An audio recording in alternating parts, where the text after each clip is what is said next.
Do you want to use your regular TV remote for your Amazon Fire Stick TV? What you need to do, if you want to use it, you need to grab your Amazon Fire Stick TV remote and you need to head over to settings. And once you're on settings, you want to click on where it says display and sound. Click on display and sound. And what you need to do is scroll down to where you see HDMI CEC device control. Click that. And then you're going to be seeing that you cannot use your regular TV remote just yet right here. What you need to do is some of the settings that I'm going to be showing you might be different for your TV. So just find the settings on your TV that match. Now click on menu. And what you need to do once you're here, click on all settings. Then scroll down to where you see system.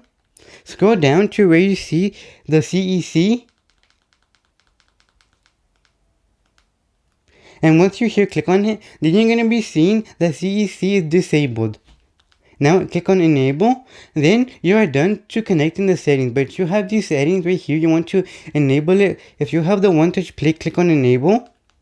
Then the device discovery, click on that, and then it's going to be scanning for your Amazon Fire Stick TV. Now, you do not need to enable these two settings right here. This will only work if you do not have the setting for One Touch Play or Discovery Mode. Now that you have enabled both of those, what you need to do is click back. And now, we can use your regular TV remote for your Amazon Fire Stick TV, you see? Now, I'm going to be heading over to the menu by clicking back.